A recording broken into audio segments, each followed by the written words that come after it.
ನಮಸ್ಕಾರ ಸ್ನೇಹಿತರೆ, piece banking Kannada YouTube ಚಾನಲ್ಗೆ ನಿಮಗೆ ಸ್ವಾಗತ.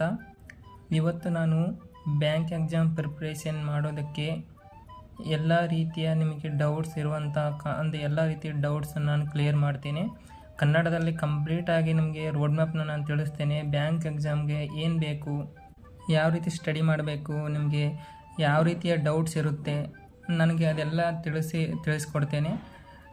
ಕಂಪ್ಲೀಟಾಗಿ ನೀವು ಈ ವಿಡಿಯೋನ ನೋಡಿ ಆಮೇಲೆ ನಿಮಗೆ ಅರ್ಥ ಆಗಿಲ್ಲ ಅಂದರೆ ಕಾಮೆಂಟ್ ಮಾಡಿ ನನಗೆ ಹೇಳಿ, ಈ ಟಾಪಿಕ್ ನನಗೆ ಅರ್ಥ ಆಗಿಲ್ಲ ಅಂತ.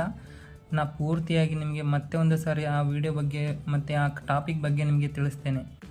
ನನ್ನ ಯೂಟ್ಯೂಬ್ ಚಾನಲ್ ಹೆಸರು ಪೀಸ್ ಬ್ಯಾಂಕಿಂಗ್ ಅಂತ. ಪ್ರತಿಯೊಂದು ನಾನು ಈಗ ಹೊಸದಾಗಿ ಈ ವಿಡಿಯೋ ಇದು ಫಸ್ಟಾಗಿ ನಾನು ಇದನ್ನು ಮಾಡ್ತಾಯಿದ್ದೀನಿ. ನಾನು ಅವಾಗಿಂದ ಪ್ರಿಪ್ರೇಷನ್ ಮಾಡ್ತಾಯಿದ್ದೀನಿ, ಆದರೆ ಕನ್ನಡದಲ್ಲಿ ನಾನು ವಿಡಿಯೋ ಮಾಡಿಲ್ಲ. ಇದನ್ನು ಸ್ಟಾರ್ಟ್ ಮಾಡ್ತಾಯಿದ್ದೀನಿ. ಮೊದಲನೇದಾಗಿ ನೀವು ನನಗೆ ಸಪೋರ್ಟ್ ಮಾಡಿ ಈ ಚಾನಲ್ಗೆ. ನಾನು ಇನ್ನೂ ಒಳ್ಳೆಯಾಗಿರ್ತಕ್ಕಂಥ ಕಂಟೆಂಟ್ನ ತರ್ತೇನೆ. ಆಮೇಲೆ ಕಾಮೆಂಟ್ ಮಾಡಿ ನನಗೆ ತಿಳಿಸ್ಬೋದು. ಫಸ್ಟಾಗಿ ನನ್ನ ಚಾನಲ್ ಹೆಸರು ಪೀಸ್ ಬ್ಯಾಂಕಿಂಗ್. ನೀವು ಸಬ್ಸ್ಕ್ರೈಬ್ ಮಾಡ್ಕೊಳ್ಳಿ, ನಿಮಗೆ ಯೂಸ್ ಆಗುತ್ತೆ. ನೋಡಿ, ಕನ್ನಡದಲ್ಲಿ ನಾವು ತುಂಬ ಜನರು ಕನ್ನಡದಲ್ಲಿ ಬ್ಯಾಂಕ್ ಎಕ್ಸಾಮ್ ನಾವು ಬರೆಯಲ್ಲ. ಭಾಳ ಡೌಟ್ಸ್ ಇರುತ್ತೆ. ನಿಜವಾಗ್ಲೂ ಹೇಳ್ತಿದ್ದೀನಿ, ನನಗೂ ಆವಾಗ ಡೌಟ್ ಇತ್ತು. ನಾನು ಕೋಚಿಂಗ್ ತಗೊಂಡ್ಮೇಲೆ ನನಗೆ ತಿಳಿದಿದ್ದು ಯಾವುದೇ ರೀತಿ ಅಂದರೆ ಸೆಂಟ್ರಲ್ ಗೌರ್ಮೆಂಟಾ ಸ್ಟೇಟ್ ಗೌರ್ಮೆಂಟಾ, ಯಾವ ರೀತಿ ಎಕ್ಸಾಮ್ ಬರೀಬೇಕು, ಯಾವ ರೀತಿ ಇದಕ್ಕೆ ನಾವು ಬಿಗಿನರ್ ಆಗಿದ್ದರೆ ಏನು ಮಾಡಬೇಕು, ಇದಕ್ಕೆ ಯಾವ ರೀತಿ ಸಬ್ಜೆಕ್ಟ್ನ ಅನಾಲಿಸಿಸ್ ಎಷ್ಟು ಮುಖ್ಯ ಆಗುತ್ತೆ, ಸಬ್ಜೆಕ್ಟ್ ಸಿಲೆಬಸ್ ಏನಿರುತ್ತೆ, ನಾವು ಎಲ್ಲಿಂದ ಸ್ಟಾರ್ಟ್ ಮಾಡಬೇಕು, ಯಾವಾಗಿಂದ ಸ್ಟಾರ್ಟ್ ಮಾಡಿದ್ರೆ ಒಳ್ಳೆಯದು, ನಾನು ಡಿಗ್ರಿಯಲ್ಲಿದ್ದಾಗ ಸ್ಟಾರ್ಟ್ ಮಾಡಬೇಕಾ ಇಲ್ಲ ಡಿಗ್ರಿ ಮುಗಿದ್ಮೇಲೆ ಸ್ಟಾರ್ಟ್ ಮಾಡಬೇಕಾ, ಅಂದರೆ ನಾನು ಎಲಿಜಿಬಲ್ ಇದೀನಾ ಬ್ಯಾಂಕ್ ಎಕ್ಸಾಮ್ ಬರೆಯೋಕ್ಕೆ, ಎಷ್ಟು ಸಬ್ಜೆಕ್ಟ್ ಇರುತ್ತೆ, ಎಲ್ಲವೂ ನಿಮಗೆ ಡೌಟ್ ಇರುತ್ತೆ. ನಾನು ಡೌಟನ್ನು ಕ್ಲಿಯರ್ ಮಾಡ್ತೀನಿ ಇವತ್ತು. ಮೊದಲನೇದಾಗಿ ನೋಡಿ, ಕನ್ನಡದಲ್ಲಿ ಈಗ ನಿಮಗೆ ಎಲ್ಲ ರೀತಿ ಪ್ರಿಪ್ರೇಷನ್ ಬಗ್ಗೆ, ಬ್ಯಾಂಕ್ ಪ್ರಿಪ್ರೇಷನ್ ಬಗ್ಗೆ ಮಾತ್ರ ನಾನು ತಿಳಿಸ್ತೀನಿ, ಯಾವುದ್ರ ಬಗ್ಗೆ ತಿಳಿಸಲ್ಲ. ನೋಡಿ, ಕಂಪ್ಲೀಟಾಗಿ ರೋಡ್ ಮ್ಯಾಪ್ ಇವತ್ತು ನೋಡೋಣ. ಈಗ ಬಿಗಿನರ್ ಆಗಿರ್ತಾರೆ, ಜಸ್ಟ್ 6 ಮಂತಲ್ಲಿ ನಾನು ಬ್ಯಾಂಕ್ ಕ್ಲಿಯರ್ ಮಾಡ್ಬೋದು ಅಂತ ಕ್ವಶನ್ ಬರುತ್ತೆ ಅವರಿಗೆ. ಹೌದು, ಅವರು ಮಾಡ್ಬೋದು. ಅದು ಹೇಗೆ ಅನ್ನೋದನ್ನು ನಾನು ಯಾವ ರೀತಿ ಮಾಡಬೇಕು ಅನ್ನೋದನ್ನು ನಾನು ಈಗ ಕಂಪ್ಲೀಟಾಗಿ ತಿಳಿಸ್ತೇನೆ. ಮತ್ತು ಹೇಗೆ ಸ್ಟಾರ್ಟ್ ಮಾಡಬೇಕು, ಹೌ ಟು ಸ್ಟಾರ್ಟ್, ನಾವು ಎಲ್ಲಿಂದ ಸ್ಟಾರ್ಟ್ ಮಾಡಬೇಕು, ಹೇಗೆ ಸ್ಟಾರ್ಟ್ ಮಾಡಬೇಕು ಅನ್ನೋದು ನಮ್ಗೆ ಗೊತ್ತಿರಲ್ಲ. ಈ ಡೌಟಿಂದನೇ ನಾವು ಈ ಡೌಟಿಂದನೇ ನಾವು ತುಂಬ ಟೆನ್ಷನ್ ತೊಗೊಳ್ತಾ ಇರ್ತೀವಿ. ಹೇಗೆ ಸ್ಟಾರ್ಟ್ ಮಾಡಬೇಕು ಅನ್ನೋದನ್ನು ಬಿಟ್ಟು ಮತ್ತು ನಾವು ಬೇರೆ ಸ್ಟೇಟ್ ಗೌರ್ಮೆಂಟನ್ನ ಇಲ್ಲ ಬೇರೆ ಎಕ್ಸಾಮ್ಸ್ನ SSCನೋ ಏನೋ ಬರೆಯೋಕ್ಕೆ ಹೋಗ್ಬಿಡ್ತೀವಿ. ಯಾವುದೇ ರೀತಿ ಟೆನ್ಷನ್ ಪಡಬೇಡಿ.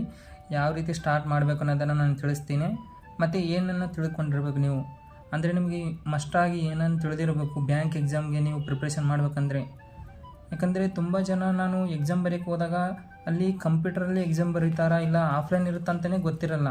ಜಸ್ಟ್ ಅವರು ಇನ್ಸ್ಟ್ರಕ್ಷನ್ ಓದ್ತಾರೆ, ಅದರಲ್ಲಿ ಇರ್ತಕ್ಕಂಥ ಏನು ಬೇಕು, ಪೆನ್ ಬೇಕು, ಹಾಲ್ ಟಿಕೆಟ್ ಬೇಕು ಅಂತ ಅಷ್ಟೇ ತೊಗೊಂಬರ್ತಾರೆ, ಬರೀತಾರೆ. ಅದಕ್ಕೆ ತಿಳಿಸ್ತಾ ಇದ್ದೀನಿ ಯಾವ ರೀತಿ ಎಕ್ಸಾಮ್ ಇರುತ್ತೆ, ಎಲ್ಲಿ ಬೀಳುತ್ತವೆ, ಯಾವ ರೀತಿ ಬರಿಬೇಕು, ಯಾವ ರೀತಿ ನೀವು ಅದನ್ನು ತಿಳ್ಕೊಬೇಕು, ಎಲ್ಲನೂ ನಾನು ತಿಳಿಸ್ಕೊಡ್ತೇನೆ. ಮತ್ತು ಬ್ಯಾಂಕ್ ಎಕ್ಸಾಮ್ ಭಾಳ ಕಷ್ಟನಾ ಅಂತ ಕೇಳ್ತಾರೆ. ಅದಕ್ಕೆ ಕ್ಯಾಟಗರಿ ವೈಸ್ ಟೆನ್ಷನ್ ತೊಗೋಬೇಕು. ಯಾಕಂದರೆ ಜನರಲ್ ಇರೋರಿಗೆ ಅದು ಕಷ್ಟ ಅನಿಸುತ್ತೆ. ಯಾಕಂದರೆ ಭಾಳಷ್ಟು ಅದು ಕಟ್ ಆಫ್ ಇರುತ್ತಲ್ಲ, ಅದ್ರ ಮೇಲೆ ಡಿಪೆಂಡ್ ಇರುತ್ತೆ. ಎಲ್ಲರಿಗೂ ಕಷ್ಟನಾ ಅನ್ನೋದನ್ನು ಯಾವುದೇ ರೀತಿ ಎಲ್ಲರಿಗೂ ಕಷ್ಟ ಅಂತೂ ಅಲ್ಲವೇ ಅಲ್ಲ. ಯಾಕಂದರೆ ನಾನು ಈ ಉತ್ತರದಲ್ಲಿ ಮಾತ್ರ ಕಷ್ಟ ಅಂತ ಅನ್ನಲ್ಲ. ಇದು ಬಗ್ಗೆ ನೀವು ಯಾವ ರೀತಿ ಹೇಳ್ತೀರ ಅಂತ ನಾನು ತಿಳಿಸ್ಕೊಡ್ತೀನಿ. ಮತ್ತು ಸಿಲೆಬಸ್ ಬಗ್ಗೆ ನಿಮಗೆ ಫಸ್ಟಾಗಿ ತಿಳಿದಿರಬೇಕು. ಎಲ್ಲ ಸಿಲೆಬಸ್ ಯಾವ ರೀತಿ ಸಿಲೆಬಸ್ಸು ಇರುತ್ತೆ, ಸಿಲೆಬಸ್ನಲ್ಲಿ ಯಾವ ಸಬ್ಜೆಕ್ಟ್ ಇರುತ್ತೆ, ಪ್ರತಿಯೊಂದು ನಿಮಗೆ ತಿಳಿದಿರಬೇಕು. ಆವಾಗ ನಿಮಗೆ ಯೂಸ್ ಆಗುತ್ತೆ. ಮತ್ತು ನೋಡಿ, ಎಕ್ಸಾಮ್ ಲೆವೆಲ್ ಹೇಗಿರುತ್ತೆ, ಎಕ್ಸಾಮ್ ಹೇಗೆ ನಡೆಯುತ್ತೆ ಅಂತ ನಿಮಗೆ ಮೇನ್ ಇಂಪಾರ್ಟೆಂಟಾಗಿ ತಿಳಿದಿರಬೇಕು. ಬ್ಯಾಂಕ್ ಎಕ್ಸಾಮ್ನ ಸ್ಟಾರ್ಟ್ ಮಾಡ್ತೀರಾ ಅಂದರೆ ನಿಮಗೆ ಅದು ಕೂಡ ತಿಳಿದಿರಬೇಕು. ಮತ್ತು ನಾನು ಕಾಲೇಜ್ನಲ್ಲಿದ್ದೀನಿ, ನಾನು ಏನು ಮಾಡಬೇಕು ಅಂದರೆ ನಾನು ಸ್ಟಡಿ ಮಾಡಬೇಕಾ ಈ ಬ್ಯಾಂಕ್ ಎಕ್ಸಾಮ್ ಸಲುವಾಗಿ, ಇಲ್ಲ ಬೇರೆ ಆಮೇಲೆ ಮಾಡಿದ್ರೆ ನಡೀತಾ ಅಂತ ಕೇಳ್ತಿದ್ದೀರಾ. ಇದಕ್ಕೂ ನಾನು ಉತ್ತರ ಕೊಡ್ತೀನಿ. ಎಲ್ಲ ಈಗ ನೆಕ್ಸ್ಟ್ ಸ್ಟಾರ್ಟ್ ಮಾಡೋಣ. ಪ್ರಿಪ್ರೇಷನ್ ಸ್ಟಾರ್ಟ್ ಮಾಡೋಣ ಬೇಡವನ್ನ ಕ್ವಶನ್ ಇರುತ್ತೆ, ಸರಿನಾ?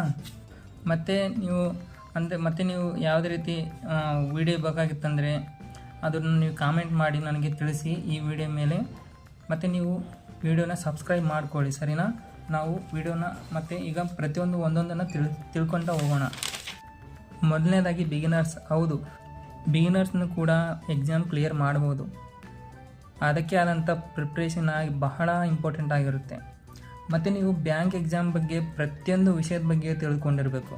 ಮತ್ತು ನೀವು ಸಿಲೆಬಸ್ನ 3 ತಿಂಗಳು ಅಂದರೆ 3 ಮಂತ್ಸ್ ಕಂಪ್ಲೀಟ್ ಮಾಡಬೇಕು. 3 ಮಂತಲ್ಲಿ ಕಂಪ್ಲೀಟ್ ಹೇಗೆ ಮಾಡಬೇಕು ಅದು ನಾನು ಆಮೇಲೆ ತಿಳಿಸ್ತೇನೆ. ಪ್ರಿಪ್ರೇಷನ್ ಅಂದರೆ ನೀವು ಪ್ರಾಕ್ಟೀಸ್, ಮತ್ತು ಈಗ ನಿಮ್ಮದು ಸಿಲೆಬಸ್ ಮುಗೀತು ಅಂದ್ಕೊಳ್ಳಿ ಫೌಂಡೇಶನ್, ಆಮೇಲೆ ನೀವು ಪ್ರಾಕ್ಟೀಸ್ ಮಾಡಬೇಕು. ಅಂದರೆ ಟಾಪಿಕ್ ಟೆಸ್ಟ್ ಥರ ಮಾಡ್ಕೊತ ಪ್ರಾಕ್ಟೀಸ್, ಅಂದರೆ ಈಗ ನೀವು ಸಿಲೆಬಸ್ ಕಂಪ್ಲೀಟ್ ಮಾಡ್ತಾನೆ ಟಾಪಿಕ್ ಟೆಸ್ಟ್ ತೊಗೊಳ್ತಾ ಇರಬೇಕು. ಆಮೇಲೆ ನೀವು ಅದರಲ್ಲಿ ಮಾಡ್ಬೋದು. ಇಲ್ಲಾಂದರೆ ಬುಕ್ ಕ್ವಶನ್ಸ್, ಒಂದು ಬುಕ್ ತೊಗೊತೀರಾ ಆ ಸಬ್ಜೆಕ್ಟ್ ಮೇಲೆ, ಆ ಬುಕ್ಕನ್ನ ನೀವು ರಿವೈಸ್ ಮಾಡ್ತಾ ಅದ್ರ ಮೇಲೆ ನೀವು ಪ್ರಾಕ್ಟೀಸ್ ಮಾಡಬೇಕು. ಪ್ರಾಕ್ಟೀಸ್ ಹೇಗೆ ಮಾಡಬೇಕು ಅನ್ನೋದು ಕೂಡ ನಾನು ಸಪ್ರೇಟಾಗಿ ವಿಡಿಯೋ ಮಾಡ್ತೇನೆ, ಅವಾಗ ತಿಳಿಸ್ತೇನೆ. ಈ ವಿಡಿಯೋ ಕೂಡ ಇಲ್ಲಂದರೆ ಇದ್ರ ಮೇಲೆ ಇನ್ನೊಂದು ವಿಡಿಯೋ ಮಾಡಿ ಬಿಗಿನರ್ಗೆ ಅಂತಲೇ ಒಂದು ವಿಡಿಯೋ ಮಾಡ್ತೀನಿ, ಮತ್ತು ಒಂದೊಂದು ಕ್ವಶನ್ಗೆ ಒಂದೊಂದು ವಿಡಿಯೋ ಮಾಡಿ ನಾನು ತಿಳಿಸ್ತೇನೆ. ಇದು ಸ್ಟಾರ್ಟಿಂಗ್ ಅದಕ್ಕೆ ನಾನು ಸ್ವಲ್ಪ ಟೈಮ್ ತೊಗೊಳ್ತಾ ಇದ್ದೀನಿ. ಮತ್ತು ಯಾವುದೇ ರೀತಿ ಎಕ್ಸಾಮ್ ಕೂಡ ನೀವು ಟೈಮರ್ ಇರುತ್ತೆ. ಬ್ಯಾಂಕ್ ಎಕ್ಸಾಮ್ನಲ್ಲಿ ಸೆಕ್ಷನಲ್ ಟೈಮರ್ ಇರುತ್ತೆ. ಈ ಟೈಮರ್ ಇಟ್ಕೊಂಡೇ ನೀವು ಎಲ್ಲ ಎಕ್ಸಾಮ್ ಬರೀಬೇಕಾಗುತ್ತೆ. ಯಾಕಂದರೆ ಎಕ್ಸಾಮ್ ಎಲ್ಲ ಕಂಪ್ಯೂಟರ್ನಲ್ಲಿ ಇರುತ್ತೆ, ನಿಮಗೆ ಅದು ಗೊತ್ತಿರಬೇಕು. ಕಂಪ್ಯೂಟರ್ನಲ್ಲಿ ಎಕ್ಸಾಮ್ ಬರೆಸ್ತಾರೆ, ಅದು ನೆನಪಿರಲಿ. ಮತ್ತು ನೀವು ಯಾವುದೇ ಒಂದು ಟೆಸ್ಟ್ ಬರೀತಿದ್ದೀರಾ, ಯಾವುದೇ ರೀತಿ ಸಿಲೆಬಸ್ನ ಕವರ್ ಮಾಡ್ತಿರ್ಬೇಕಾದ್ರೂ ಭೀ ನೀವು ಒಂದು ಕ್ವಶನ್ ಮಾಡ್ತಿದ್ದೀರ ಅಂದ್ರೆ ಭೀ ನೀವು ಟೈಮರ್ ಭಾಳ ಮುಖ್ಯ ಆಗಿರುತ್ತೆ. ಮತ್ತು ನೀವು ಕಂಪ್ಲೀಟ್ ಆದ ತಕ್ಷಣ ಏನು ಮಾಡಿ, ಮಾಕ್ ಟೆಸ್ಟ್ ತಗೊಂಡು ನೀವು ಎಕ್ಸಾಮ್ ಬರೆಯೋಕ್ಕೆ ಸ್ಟಾರ್ಟ್ ಮಾಡಿಬಿಡಿ. ಒಂದಿನಕ್ಕೆ 2 ಟೆಸ್ಟ್ ಬರೆದ್ರೂ ಪರವಾಗಿಲ್ಲ, ಅದನ್ನು ಚೆನ್ನಾಗಿ ಅನಾಲಿಸಿಸ್ ಮಾಡಬೇಕು. ನೀವು ಅನಾಲಿಸಿಸ್ ಮಾಡಿದ ಮೇಲೆ ನಿಮಗೆ ಒಂದೇ ಟೆಸ್ಟ್ ತೊಗೊರಿ ಪರವಾಗಿಲ್ಲ, ಆದರೆ ಅನಾಲಿಸಿಸ್ ಮಾಡ್ತಿರಲ್ಲ ಅದು ಭಾಳ ಇಂಪಾರ್ಟೆಂಟ್ ಆಗುತ್ತೆ. ಅನಾಲಿಸಿಸ್ ಮಾಡಿದ ಮೇಲೆ ನೀವು ಭಾಳ ಇಂಪ್ರೂವ್ಮೆಂಟ್ ಕಾಣ್ತೀರಾ. ತಿಳಿಸಿ, ಯಾರಾದರೂ ಭಯ ಪಡೋ ಥರ ಹೇಳಿದರೆ ನೀವು ಭಯ ಪಡೋಕ್ಕೆ ಹೋಗಬೇಡಿ. ಯಾವುದೇ ರೀತಿ ಕಷ್ಟ ಇರಲ್ಲ ಇದು ಎಕ್ಸಾಮ್.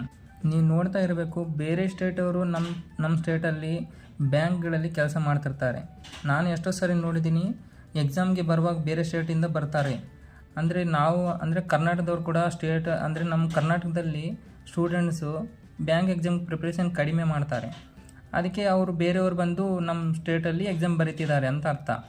ನಾವು ಕನ್ನಡದವರು ಫ್ರೆಂಡ್ಸ್, ಅದಕ್ಕೆ ನಾವು ಕೂಡ ಎಕ್ಸಾಮ್ ಪ್ರಿಪೇರ್ ಮಾಡೋಣ.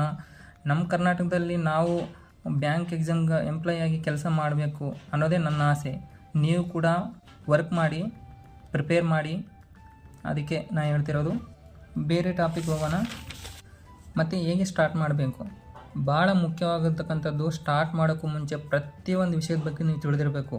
ಆಮೇಲೆ ನಿಮಗೆ ಟೆನ್ಷನ್ ಬರಲ್ಲ. ನಿಮಗೆ ಓನ್ಲಿ ಪ್ರಾಕ್ಟೀಸ್ ಮಾಡೋಕ್ಕಷ್ಟೇ ಗೊತ್ತಾಗುತ್ತೆ, ಯಾವ ರೀತಿ ಪ್ರಾಕ್ಟೀಸ್ ಮಾಡಬೇಕು ಅನ್ನೋದು ಮಾತ್ರ ತಿಳ್ಕೊಬೇಕಾಗುತ್ತೆ.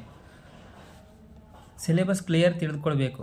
ನಿಜವಾಗ್ಲೂ ಫ್ರೆಂಡ್ಸ್, ಸಿಲೆಬಸ್ನ ನೀವು ಕ್ಲಿಯರಾಗಿ ಎಲ್ಲ ರೀತಿ, ಯಾವ ರೀತಿ ಮೇನ್ಸ್ ಹೇಗಿರುತ್ತೆ, ಫಿಲಿಮ್ಸ್ ಹೇಗಿರುತ್ತೆ, ಅಂದರೆ ಫಿಲಿಮ್ಸ್ ಎಕ್ಸಾಮ್ನ ಬರೆದ ಮೇಲೆ ಎಷ್ಟು ದಿನ ಗ್ಯಾಪ್ ಇರುತ್ತೆ, ಆ ಮೇನ್ಸ್ನ ನಾವು ಯಾವಾಗ ಕವರ್ ಮಾಡ್ತಾ ಇರಬೇಕು, ಯಾವಾಗ ವರ್ಕ್ನ ಮಾಡ್ತಾ ಇರಬೇಕು ಅನ್ನೋದು ನಿಮ್ಗೆ ತಿಳಿದಿರಬೇಕು. ಎಕ್ಸಾಮ್ ಪ್ಯಾಟರ್ನ್, ನೀವು ಎಕ್ಸಾಮ್ ಯಾವ ರೀತಿ ಇರುತ್ತೆ ನಿಮಗೆ ಗೊತ್ತಾ. ಕಂಪ್ಯೂಟರ್ನಲ್ಲಿ ಎಕ್ಸಾಮ್ ಇರುತ್ತೆ ಅಂತ ನಿಮ್ಗೆ ಗೊತ್ತಿರ್ಬೋದು. ಮತ್ತು ಅದರೊಳಗಡೆ ಸೆಕ್ಷನಲ್ ಟೈಮಿಂಗ್ ಇರುತ್ತೆ. ಭಾಳ ಜನಕ್ಕೆ ಗೊತ್ತಿರಲ್ಲ, ಪ್ರಿಪ್ರೇಷನ್ ಮಾಡ್ತಾ ಇರ್ತಾರೆ 1 ಇಯರಿಂದ, ಆದರೆ ಅವರು ಬುಕ್ ತೊಗೊಂಡು ಮಾಡ್ತಾ ಇರ್ತಾರೆ. ಆದರೆ ಅವ್ರಿಗೆ ಗೊತ್ತಿರಲ್ಲ ಕಂಪ್ಯೂಟರ್ನಲ್ಲಿ ಎಕ್ಸಾಮ್ ಇರುತ್ತೆ ಅಂತ. ಅವತ್ತು ಎಕ್ಸಾಮ್ ಬರೆಯೋಕ್ಕೆ ಓದಿನೇ ಗೊತ್ತಾಗುತ್ತೆ. ಅದಕ್ಕೆ ನೀವು ಎಕ್ಸಾಮ್ ಪ್ಯಾಟರ್ನ ತಿಳ್ಕೊಳ್ಳಿ, ಎಕ್ಸಾಮ್ ಹೇಗಿರುತ್ತೆ, ಎಲ್ಲಿ ಯಾವ ಥರ ಬರೀತಾರೆ ಅನ್ನೋದನ್ನು ಕೂಡ ನೀವು ತಿಳ್ಕೊಬೇಕಾಗುತ್ತೆ. ಎಕ್ಸಾಮ್ ಹೇಗೆ ನಡೆಸ್ತಾರೆ, ಅದು ಕಂಪ್ಯೂಟರ್ ಮುಖಾಂತರ ನಡೆಸ್ತಾರೆ, ಅದು ನಿಮಗೆ ಅದು ಕೂಡ ತಿಳ್ಕೊಬೇಕು. ಕಂಪ್ಯೂಟರ್ನಲ್ಲಿ MCQ ಥರ ಇರುತ್ತೆ, ನಾವು ಎಲ್ಲ ಎಕ್ಸ್ಪ್ಲೇನ್ ಮಾಡಿ ಆಮೇಲೆ ನೀವು ಅದನ್ನು ಆನ್ಸರ್ನ ಕ್ಲಿಕ್ ಮಾಡಬೇಕಾಗುತ್ತೆ. ಮತ್ತು ಯಾವ ಸಬ್ಜೆಕ್ಟನ್ನ ಎಲ್ಲಿಂದ ಯಾವ ರೀತಿ ಸ್ಟಡಿ ಮಾಡಬೇಕು ಅನ್ನೋದು ನಿಮಗೆ ಕ್ಲಾರಿಟಿ ಇರಬೇಕು. ಯಾವುದೇ ಆಗಿರಲಿ, ನೀವು ಫಸ್ಟ್ ಫೌಂಡೇಶನ್ನ ಮುಗಿಸಿ ಆಮೇಲೆ ನೀವು ಪ್ರಾಕ್ಟೀಸ್ ಮಾಡೋಕ್ಕೆ ಸ್ಟಾರ್ಟ್ ಮಾಡಿ ಫ್ರೆಂಡ್ಸ್. ಆಮೇಲೆ ನೀವು ಏನಾದರೂ ಡೌಟ್ಸ್ ಬಂದರೆ ನೀವು ಆಮೇಲೆ ಆ ನೋಟ್ಸ್ನ ನೋಡಿ ನೀವು ಅರ್ಥ ಮಾಡ್ಕೊಳ್ಳೋಕ್ಕೆ ಬರುತ್ತೆ, ಏನು ತಿಳಿದುಕೊಂಡಿರಬೇಕು. ಮತ್ತು ಈ ಬ್ಯಾಂಕ್ ಎಕ್ಸಾಮ್ ಯಾವ ರೀತಿ ನಡೆಸ್ತಾರೆ ಅಂದರೆ, ಇದು ಬ್ಯಾಂಕ್ ಎಕ್ಸಾಮ್ ಏನು ಸೆಂಟ್ರಲ್ ಗೌರ್ಮೆಂಟ್ ಆಗಿರುತ್ತೆ. ಮತ್ತು ನಿಮಗೆ ಪ್ರತಿ ವರ್ಷವೂ ಎಕ್ಸಾಮ್ ಇರುತ್ತೆ. ಇದು ಪ್ರತಿ ವರ್ಷವೂ ಎಕ್ಸಾಮ್ ಬರ್ತಾನೆ ಇರುತ್ತೆ.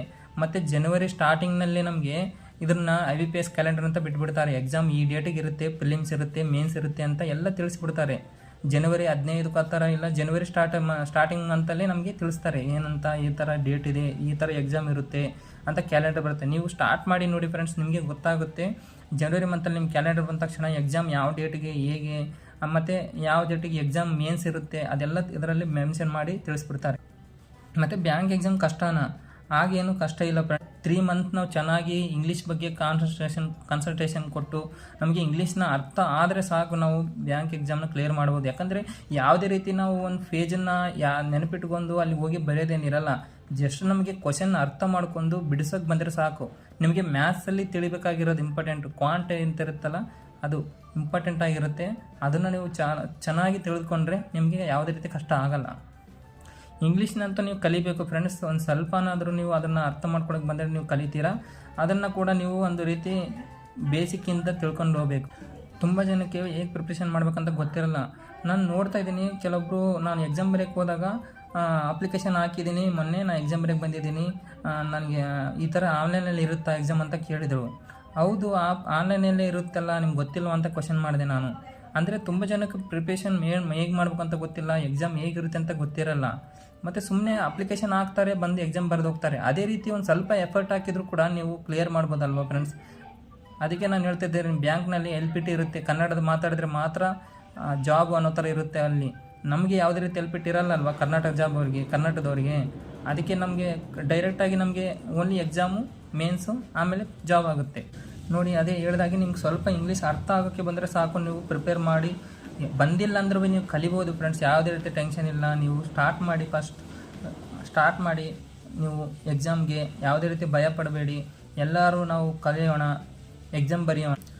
ನಾನು ಕಾಮನಾಗಿ ಬ್ಯಾಂಕ್ ಎಕ್ಸಾಮ್ ಸಿಲೆಬಸ್ನ ನಾನು ಈಗ ಸ್ವಲ್ಪ ತಿಳಿಸ್ತಿದ್ದೀನಿ, ಆದರೆ ನಾನು ಇನ್ನೂ ಡಿಟೇಲಾಗಿ ವೀಡಿಯೋ ಮಾಡ್ತೀನಿ, ಅವಾಗ ನಿಮಗೆಲ್ಲ ತಿಳಿಯುತ್ತೆ.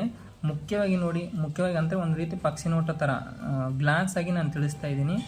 4 ಅಥವಾ 5 ವಿಷಯಗಳು ನಿಮಗೆ ಮಾತ್ರ ಇರುತ್ತೆ. ಒಂದು ಸಬ್ಜೆಕ್ಟ್ ಅಂದರೆ ರೀಸ್ನಿಂಗ್ ಅಂದರೆ ನಿಮಗೆ ರೀಸ್ನಿಂಗ್ ಅಂತ ಒಂದು ಸಬ್ಜೆಕ್ಟು. ಕ್ವಾಂಟಿಟೇಟಿವ್ ಆಪ್ಟಿಟ್ಯೂಡ್ ನಾವು ನ್ಯೂಮೆರಿಕಲ್ ಅಬಿಲಿಟಿ ಅಂತ ಕರಿತೀವಿ, ಫಿಲಿಮ್ಸಲ್ಲಿ ಹಿಂಗೆ ಬರುತ್ತೆ. ಮೇನ್ಸಲ್ಲಿ ಕೂಡ ಇವೇ topic, but hard level, medium level ಥರ ಕ್ವಶನ್ ಕೊಡ್ತಾರೆ. ಇಂಗ್ಲೀಷ್ ಅಂತ ನಿಮ್ಗೆ ಗೊತ್ತೇ ಇದೆ, ಜನರಲ್ ಅವೇರ್ನೆಸ್ ಮತ್ತು ಬ್ಯಾಂಕಿಂಗ್ ಅವೇರ್ನೆಸ್ ಅಂತ. ಜನರಲ್ ಕರೆಂಟ್ ಅಫೇರ್ಸ್ ಇರುತ್ತೆ. ಬ್ಯಾಂಕಿಂಗ್ ಅಂದರೆ ಬ್ಯಾಂಕಿಂಗ್ ರೆಗ್ಯುಲೇಷನ್ಸು, RBI ಆ್ಯಕ್ಟು, ಅದು ಎಲ್ಲ ಥರ RBI ಬಗ್ಗೆ, RBI ಹಿಸ್ಟ್ರಿ ಎಲ್ಲ ಬರುತ್ತೆ. ಬ್ಯಾಂಕಿಂಗ್ ಅವೇರ್ನೆಸ್, ಕಂಪ್ಯೂಟರ್ ಬಗ್ಗೆ ನಿಮಗೆ ಬೇಸಿಕ್ಕಾಗಿ ಒಂದು 8-10 ಟಾಪಿಕ್ಸ್ ಇದೆ. ಆ ಟಾಪಿಕಲ್ಲೇ ಕ್ವಶನ್ ಕೇಳ್ತಾರೆ, ನೀವು ಅದರಲ್ಲೇ ನೀವು ಓದ್ಕೋಬೇಕಾಗುತ್ತೆ. ಇದು ನಿಮಗೆ ಇಂಪಾರ್ಟೆಂಟ್ ಆಗಿರ್ತಕ್ಕಂಥ ಸಬ್ಜೆಕ್ಟ್. ಇಷ್ಟೇ ಬರೋದು. ಮೇನ್ಸಲ್ಲಿ ಕೂಡ ಇದೇ ಇರುತ್ತೆ, ಬಟ್ ಹಾರ್ಡ್ ಲೆವೆಲಾಗಿ ಕೊಡ್ತಾನೆ. ಇದು ಕೂಡ ಹಾರ್ಡ್ ಲೆವೆಲ್ ಇರುತ್ತೆ, ಇದು ಹಾರ್ಡ್ ಲೆವೆಲ್ ಇರುತ್ತೆ, ಎಲ್ಲರೂ ಹಾರ್ಡ್ ಲೆವೆಲ್ ಕೊಟ್ಟಿರ್ತಾನೆ. ಆದರೆ ಇದು ಮೇನ್ಸಿಗೆ ಅಷ್ಟೇ ಬರುತ್ತೆ, ಫಿಲ್ಮ್ಸಿಗೆ ಇರಲ್ಲ. ಇದು ಸಿಂಗಲ್ ಎಕ್ಸಾಮ್ ಏನಾದರೂ ಇದ್ದರೆ, ಒಂದೇ ಎಕ್ಸಾಮ್ ಇದ್ದರೆ ಇದು ಭೀ ಕೇಳ್ತಾರೆ ಒಂದು ಟೈಮಲ್ಲಿ. ಫಿಲ್ಮ್ಸಿಗೆ ಮಾತ್ರ ಈ ರೀಸ್ನಿಂಗು, ಕ್ವಾಂಟು, ಇಂಗ್ಲೀಷು. ಫಿಲ್ಮ್ಸ್ಗೆ 3 ಸಬ್ಜೆಕ್ಟ್ ಇರುತ್ತೆ ನಮಗೆ. SBI ಕ್ಲರ್ಕು, IBPS ಕ್ಲರ್ಕು, ಮತ್ತು RRB clerk, RRB PO clerk, IBPS RRB clerk, ಅವಕ್ಕೆಲ್ಲ ನಮಗೆ 3 ಸಬ್ಜೆಕ್ಟೇ ಕೊಡ್ತಾರೆ. IBPS PO ಕೂಡ ಅಷ್ಟೇ 3 ಸಬ್ಜೆಕ್ಟ್ ಕೊಡ್ತಾರೆ ಫಿಲಿಮ್ಸ್ಗೆ. ಮೇನ್ಸ್ಗೆ ಎಲ್ಲ ಹಾರ್ಡ್ ಆಗುತ್ತೆ.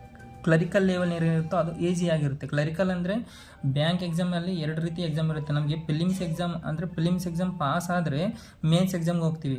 ಅದೇ ರೀತಿ ಬ್ಯಾಂಕ್ನಲ್ಲಿ 2 ಇರುತ್ತೆ. ಮ್ಯಾನೇಜರ್ ಪೋಸ್ಟ್ ಇರುತ್ತೆ ಅಲ್ವಾ, ಅಸಿಸ್ಟೆಂಟ್ ಇರ್ತಾರೆ ಮತ್ತು ಮ್ಯಾನೇಜರ್ ಇರ್ತಾರೆ. ಅಸಿಸ್ಟೆಂಟ್ ಅಂದರೆ ಕ್ಲರ್ಕ್ ಎಕ್ಸಾಮ್ ಹೇಗಿರುತ್ತೆ ಅಂದರೆ, ಕ್ಲರ್ಕ್ ಅಂದರೆ ನಾವು ಬೇರೆ ರೀತಿ ಅಂತ ಅನ್ಕೋಬೇಡಿ, ಅದು ಕೂಡ ಒಬ್ಬರು ಆಫೀಸರ್ಸೇ, ಆದರೆ ಅಸಿಸ್ಟೆಂಟ್ ಆಫೀಸರ್ ಅಂತ ಕರಿತೀವಿ. ಬ್ಯಾಂಕ್ನಲ್ಲಿ ಕ್ಲರ್ಕ್ ಅಂದರೆ ನಾವು ಬೇರೆ ಥರ ಯೋಚನೆ ಮಾಡಬಾರ್ದು, ಅದರಲ್ಲಿ ಕೂಡ ಆಫೀಸರ್ಗೆ ಕ್ಲರ್ಕ್ ಅಂತಾರೆ, ಅಸಿಸ್ಟೆಂಟ್ ಆಫೀಸರ್ಗೆ ಕ್ಲರ್ಕ್ ಅಂತಾರೆ. ಕ್ಲರಿಕಲ್ ಲೆವೆಲ್ ಎಕ್ಸಾಮ್ಗಳು ತುಂಬ ಈಸಿಯಾಗಿರುತ್ತೆ, ನಿಜವಾಗ್ಲೂ ಹೇಳ್ತೀನಿ. ಆದರೆ PO ಸ್ವಲ್ಪ ಟಫ್ ಆಗಿ ಕೊಟ್ಟಿರ್ತಾರೆ.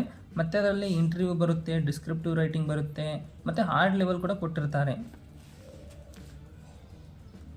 ನಿಮ್ಗೆ ಗೊತ್ತಿರಬೇಕು, ಬ್ಯಾಂಕ್ ಎಕ್ಸಾಮ್ನಲ್ಲಿ ಕ್ಲರ್ಕ್ ಬೇರೆ ಇರುತ್ತೆ, PO ಬೇರೆ ಇರುತ್ತೆ.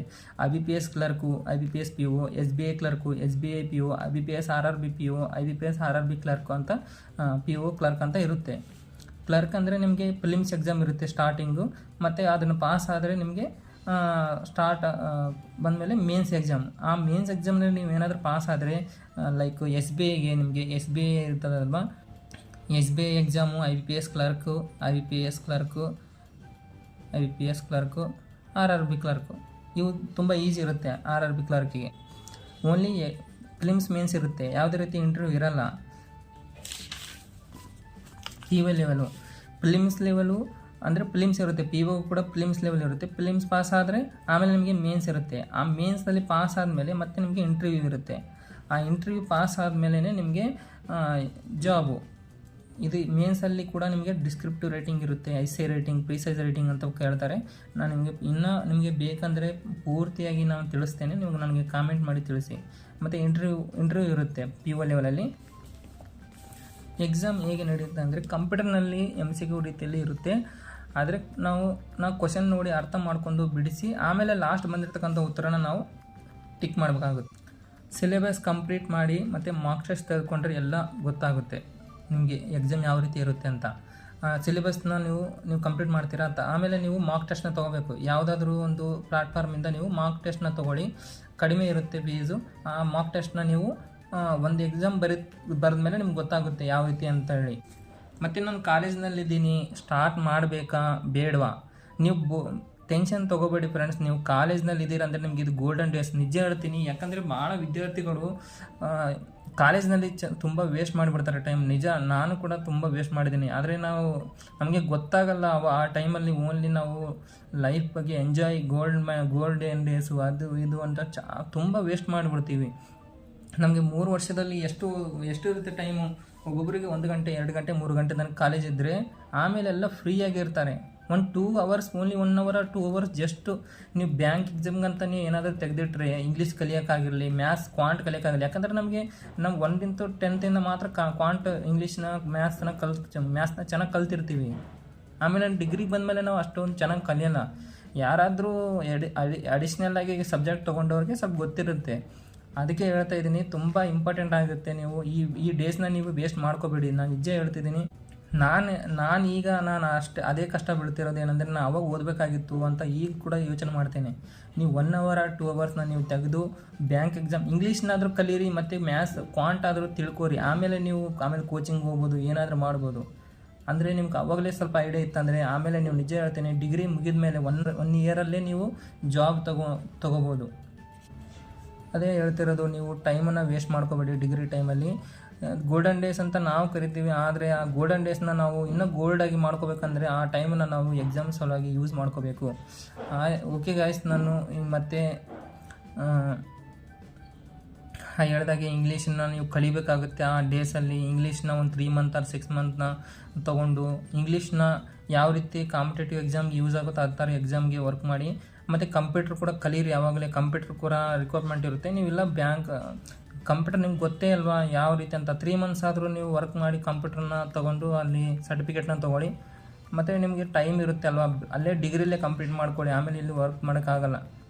ಥ್ಯಾಂಕ್ ಯು ಗಾಯ್ಸ್ ಎಲ್ಲರಿಗೂ ಇಲ್ಲಿವರೆಗೂ ನನ್ನ ವಿಡಿಯೋನ ನೋಡಿದ್ದಕ್ಕಾಗಿ.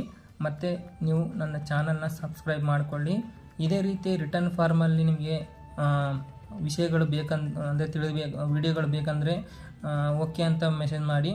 ಇಲ್ಲ ನಿಮಗೆ ಬೇರೆ ರೀತಿ ಟೈಪಿಂಗ್ ಮುಖಾಂತರ ಬೇಕು ಅಂತಂದರೆ ಅದು ಕೂಡ ನನಗೆ ತಿಳಿಸಿ. ನನಗೆ ಇದೇ ಯೂಸ್ ಆಗುತ್ತೆ ಅಂತ ಅನಿಸ್ತು. ತುಂಬ ಯೂಸ್ಫುಲ್ ಆಗಿರುತ್ತೆ. ಯಾರಾದರೂ ಟೈಪಿಂಗ್ ಮಾಡಿದ್ದು ಅದು ನನಗೆ ಅಷ್ಟೊಂದು ವಿಡಿಯೋ ಅದು ಎಫೆಕ್ಟ್ ಬೀಳ್ತಾ ಇಲ್ಲ ಅಂತ ಅನ್ನಿಸ್ತು. ಅದಕ್ಕೆ ನಾನು ರಿಟರ್ನ್ ಮಾಡೋದ್ರ ಮೂಲಕ ನಿಮಗೆ ತಿಳಿಸ್ತಾ ಇದ್ದೀನಿ. ಚಾನೆಲ್ನ ಸಬ್ಸ್ಕ್ರೈಬ್ ಇಟ್ಕೊಳ್ಳಿ. ಇದು ನನ್ನ ಮೊದಲನೇ ವಿಡಿಯೋ.